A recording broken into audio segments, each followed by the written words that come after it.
Meron nga kaming bagong pakulo ngayon dito sa shop. So yung dalgona candy nga. So ito ginawa nga namin to. Pwede nga siyang ibenta or pwede rin naman siyang laruin. Mag-a-add lang din ng 5 pesos at pag mabuo nga yung shape na hindi nga siya na-crack. So yun, meron namang free na tornado potato. Nauna na nga namin i-post nga to sa page nga ng shop nga namin. Pero nitong time nga na to, hindi pa nga ako nakakapagpa-print or nilalagay nga sa harap ng counter para sa advertising nga namin. So itong mga customer nga namin na to, nakapollow nga sila sa page nga namin kaya nakita nga nila.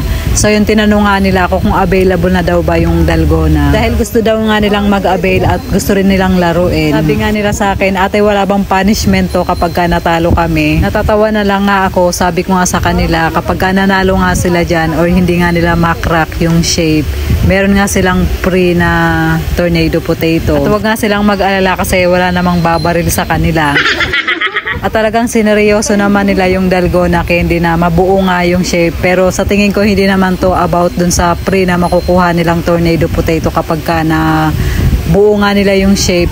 Parang na-curious lang din talaga sila kung mabubuo nga talaga nila. Sa kabilang mesa, meron nga mga nakaupong mga bata. So yun, natuwa nga sila habang pinapanood nga.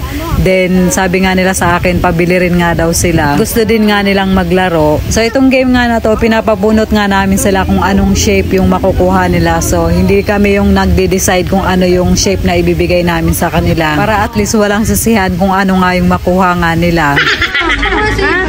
Star. Uy, ito star. Atay ka.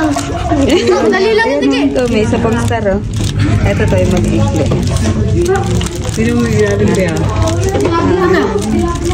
Ito na lang. So itong mga bata naman na to, habol din talaga nila na manalo. Kasi nga, mananalo daw sila ng potato corner.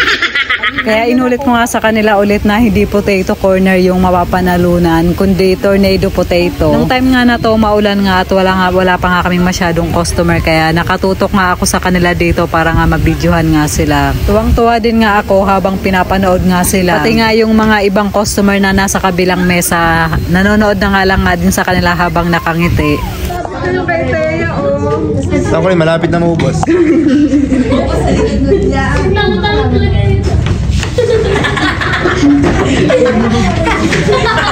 Lamtoy mo. Nanalo kami.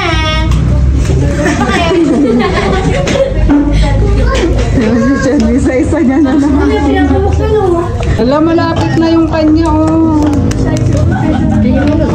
Tay, hawak mo na to, tay. Saan? Makilino na. Sira. Ay, wala na. Pero sira, ate. Sira din. O, babarilin na kayo. Pinakuma ko eh. Alam ko ba? Sa likod niya nila. Suspect na lang sila eh. Bobo, saan ka din eh? Dito, ang lalim na dito. Dito na lang.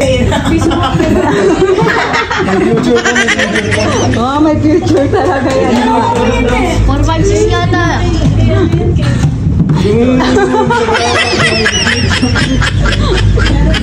Nga. Ay, panalo nga siya, oh. Tara, panalo siya.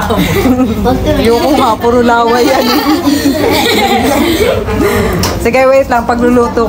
Simple na lang tayo.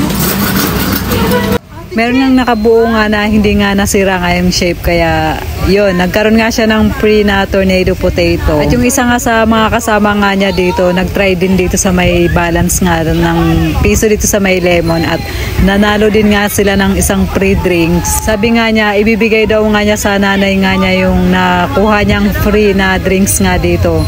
So yun, nakakatuwa nga tong mga bata nga na to. Ubus nga yung unang batch na ginawa nga namin na dalgona kaya gumawa na ulit kami ng panibago. So yun na guys, hanggang dito na lang po yung ating video for today. Maraming salamat po sa inyong panonood. Babush!